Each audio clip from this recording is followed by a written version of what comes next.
The name of this show is Living Wisdom, and I'm Patty Paul. Today, my guest is Dale Carley, who will be channeling a wonderful being friend, a non-physical being by the name of Baratta. And because Dale and I want to give most of our airtime to Baratta, I'm going to invite Dale to begin his channeling process. And while he's doing that, I'm going to read a short bio from Dale's Open Gateways website. Dale has been channeling internationally since 1987 in television appearances, workshops, and private consultations. In addition to channeling Baratta, who began speaking in 1998, Dale channels individual clients' personal spirit guides or guardian angels for them in private sessions.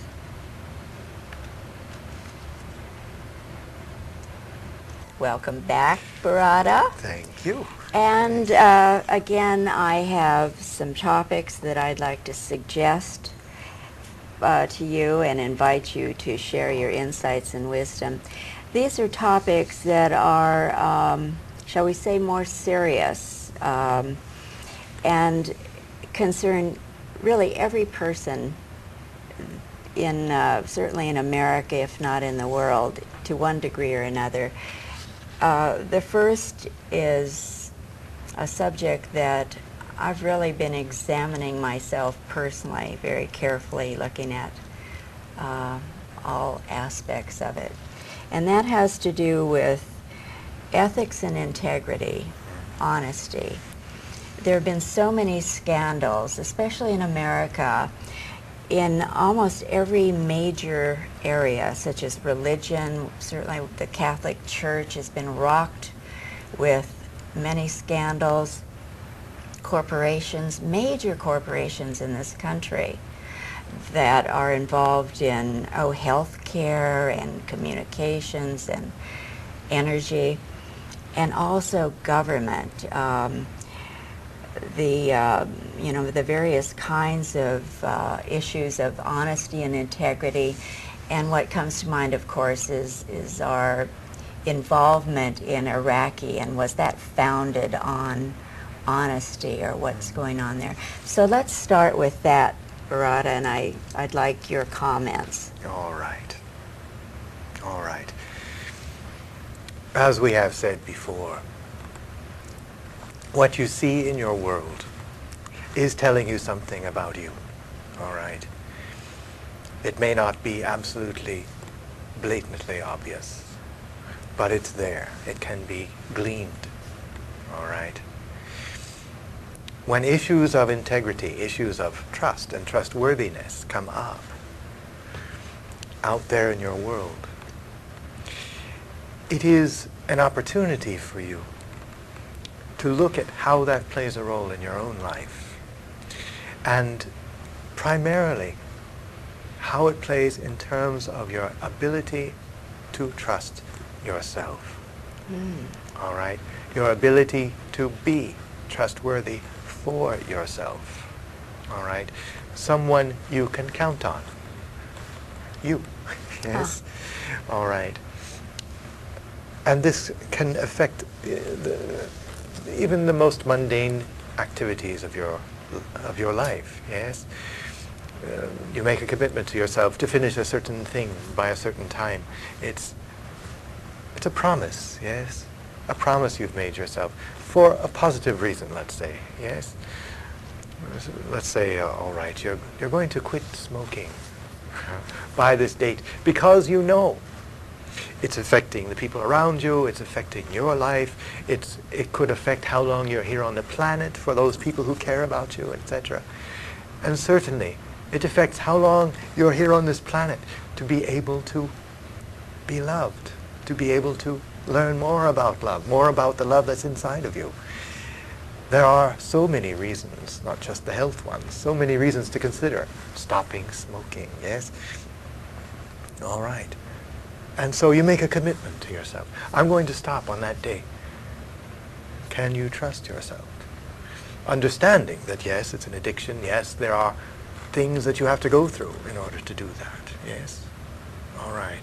And let's say you make that commitment and you stop for a few days, but it catches up with you. All right. This affects, yes, trust.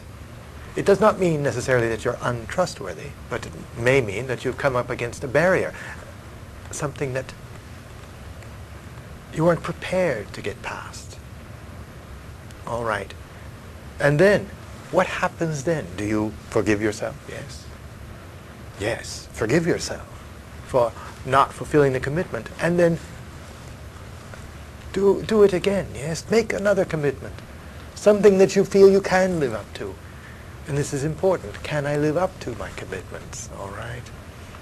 Now, coming back around to all of these reflections out there in your reality of this issue of integrity, this issue of trustworthiness. All right. Part of it is having that internal motivation of being trustworthy for yourself that gives you the ability to be trustworthy for others, to have that sense of wanting to have that impact on other people, wanting to be there for others, someone that they can trust, to increase their ability to trust in their world, to give them hope that, yes, there are people in this world. Maybe I can be more trustworthy too. Maybe I can opt for what is not always the easiest choice, but what is the choice of integrity. The choice that helps to bring more love into the world, that helps to bring more of a sense of personal power and choice into the world. All right. And so you have people that make weak choices from time to time, people in positions of power. And when we say positions of power, in this case, we're talking about that power of taking things from other people, that power of being in a superior position to others, that power of getting the inside track on an investment, or getting the inside track on a political position, etc. Using force, using power over other people. Yes? These are temptations in your world. Temptations according to a definition of what power is. Power is out there and I must take it from others. Power is out there and I must somehow get an attachment to it, somehow get the juice. Yes. All right. And so you have these examples in your world of people making such choices. And truly what they are doing is betraying trust. They're betraying trust within themselves, betraying trust in others. All right? And that tends to perpetuate the belief that power is outside of yourself, that the world is not a trustworthy place, that the world, people specifically, are not innately trustworthy. It erodes the belief in the future of humanity. This is very significant when these choices are made. All right, very significant.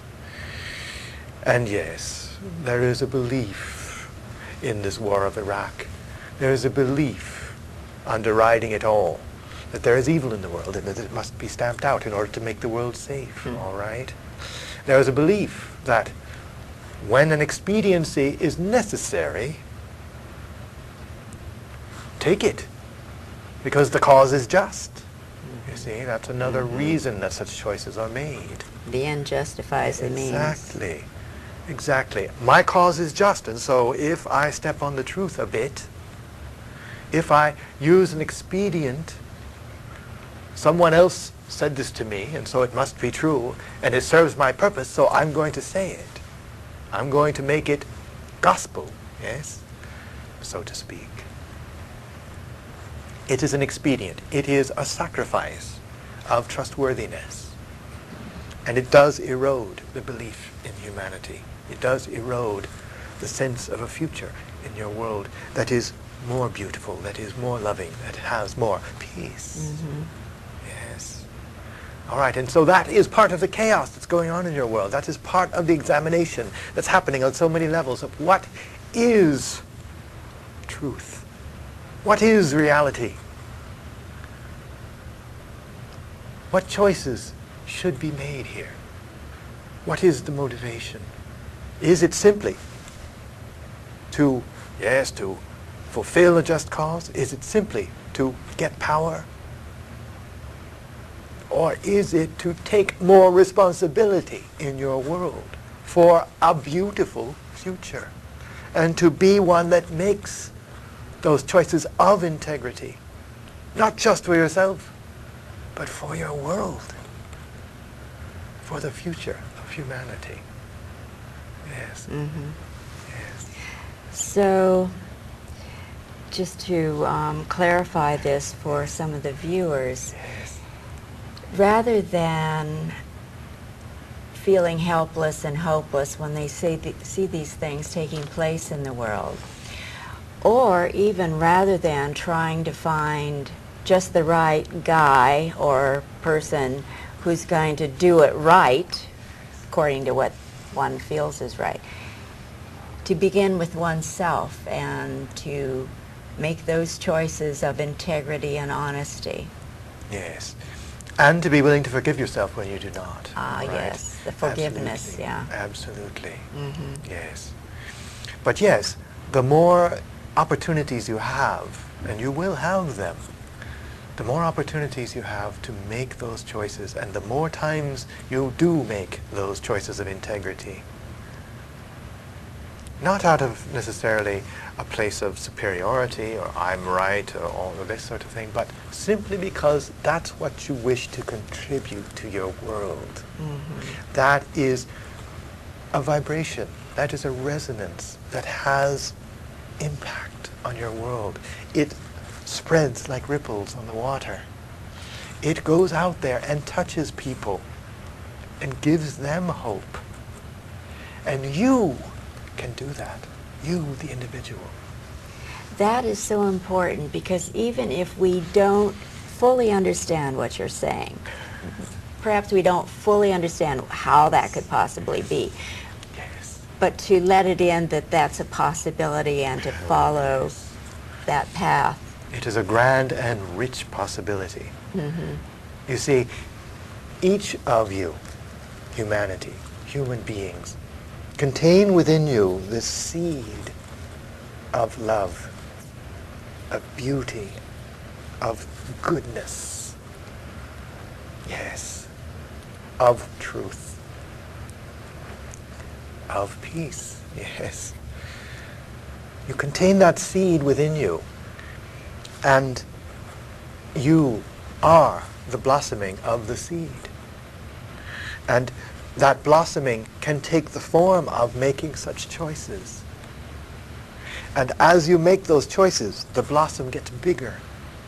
It gets bigger and bigger. And you experience more of the love that's inside the seed as it blossoms. And as it blossoms, it reflects more light, more of the beauty in the world. Mm-hmm. It reflects that light to the world. Not only that, but it gathers the light of the sun, the beauty, the nourishment, the sense of wholeness. And the roots expand, yes. Ah, yes, the roots. The roots expand and drink in the juice, yes, the emotion, the water, the metaphor that the water is, the nourishment, the minerals, yes, grounding you in that love, grounding you in that beauty of who you are. Mm-hmm. And yes, you go through phases, yes, the wax and the wane of the bloom, closing and opening, a way of breathing in love and absorbing it. Yes, yes. All of this by the choices you make, expanding yourself, expanding the truth of who you are. That's such a hopeful message, because there are so many who feel like, oh well, this world is trashed, so we're going to have to just, get rid of it, or there's no hope here, so we'll expect something better in the afterlife or whatever. Yes. But to understand that the beauty, truth, and goodness of humanity Yes. exists right now and within each of us, and expand that to let more of that in to change things or create a new world, actually, right? Yes, absolutely. It is more than just a maxim. Mm-hmm. It is a moment-to-moment potential to make a different choice. That is magical in its result, because it does send out a different vibration, a different resonance into your world. But it also changes what you receive. It changes what you see, because you've shifted your vibration. And so there is a different world out there to experience. And yes, that makes no logical sense whatsoever. All right? But magic doesn't make sense. It's not supposed to. It is what reaches beyond the logic of your world to allow things to drop in unexpectedly. Yes, but still according to your desire, according to what you want to happen. Yes. Mm-hmm. What I want and unexpected.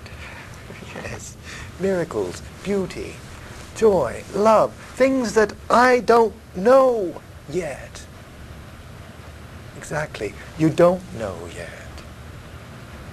But it's there as a potential. It's there to be reached for. And that's so much of what the opportunity is of being physical.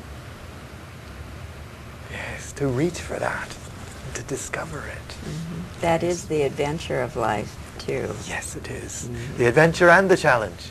Yes. Yes, indeed. Yes. Yes, indeed. Well, rather than go to the written subject I have here, what comes to mind is I'd like to explore America, because to me America is almost a metaphor for the possibilities. Yes. So many people love America, even those who don't even live here. Yes. And also there are some who resent America. Yes. So it brings up all kinds of emotions and issues. Yes. So would you talk about America for us? All right. Yes, of course there is America, the ideal, that speaks to truly everyone in one way or another. Yes. It is a symbol. All right. It is an idea of freedom, an idea of integrity, an idea of spirit, of soul. Yes. Yes. An idea of beauty in the hearts and minds of human beings. It is a creation of that. All right. It touches people because it touches those things in them. All right. And for those who are so tremendously separated from those things, those qualities of humanity in themselves, it touches their rage at that separation. You see? Mm-hmm. All right? Mm-hmm. And so they want to strike out at that symbol. All right? It still is touching them. It's touching their own beauty or the lack of it. It's touching their own truth, their own goodness, their own beauty, their own sense of love, their sense of freedom, the things that they are reaching for as human beings. All right. And for those who do feel separated from that in themselves, not that they're lacking it truly, but they're separated from it, alienated from it. Mm-hmm. Those people have a rage about that separation. And so for many of them, there's that sense of rage at the symbol of that beauty that has been denied them. All right? All right. Yes, and there's certainly the entire issue of putting the power outside themselves and blaming others for the fact that they're separate from that beauty. Yes. Which disempowers them to reclaim it. All right. For Americans, certainly that sense of the ideal is there in the core of who they are. It is what they share with all human beings. And sometimes Americans can forget that, yes. In the day-to-day life, well, we're the lucky ones, yes. We're the ones who have all of this, and there are all these people out there that don't have it, and some of them are angry. And that is yes, the perspective on that. But what Americans sometimes forget is that the ideal that America is in your world, the idea that it represents, is what is common to all humanity. And it is therefore a responsibility for Americans to seek to represent that for the rest of the world. Yes? And so much of that, of course, involves integrity. Yes. Yes, so very much. Personal responsibility. Personal responsibility, yes. Not blaming. Exactly. The willingness to be a participant in this reality that does not function without participation. It does not function without participation. It is the very reflection of participation. Absolutely. Well, I remember so many years ago, our friend Lazarus had mentioned, he was talking about America, had mentioned how the Statue of Liberty symbolizes the freedom and other things, but also is a representation of, shall we say, the goddess energy or the goddess. Yes. And yes, that also is a concept for many to let in, difficult for them to let in. Yes. Would you talk a bit about the concept of unconditionally loving goddess and God? All right. All right.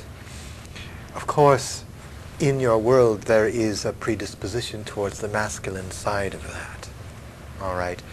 Because of the original idea, going back many thousands of years, that we need to have a hierarchical system in which there is a supreme, superior position in the universe from which all flows, yes? There is a supreme hierarchy, yes? And on top is the masculine, all right? And underneath it is everything else, including the feminine, including women, yes? All right. That means there has to be a masculine God in charge, all right?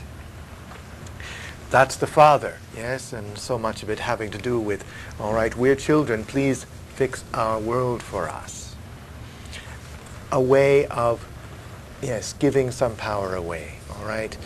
In truth, there is this wonderful, incredible being, yes, that has a masculine and a feminine, that has a God and a goddess, absolutely, that has the richness, the fullness, the completeness of that dichotomy. There is, yes, and all that exists. That is the supreme consciousness, absolutely. But it is not hierarchical, yes. It is not above.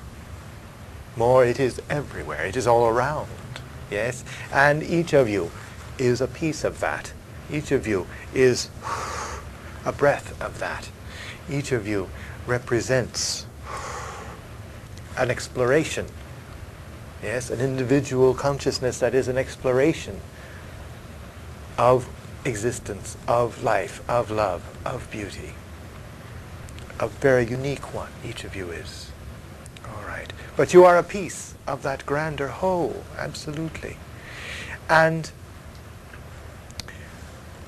what is denied in this hierarchical perspective, yes, is the feminine side of things, the beauty, the sensitivity, the sense of soul, the sense of conception, yes, the sense of creating space, creating a sense of openness, a womb in which something can be created. All of these feminine things, all right, that is somewhat denied in favor of the demonstrative, active, masculine energy, all right, in favor of, yes, bringing that out of balance into dominance, yes. And so power is thought of as being power over other people, over situations, over circumstances.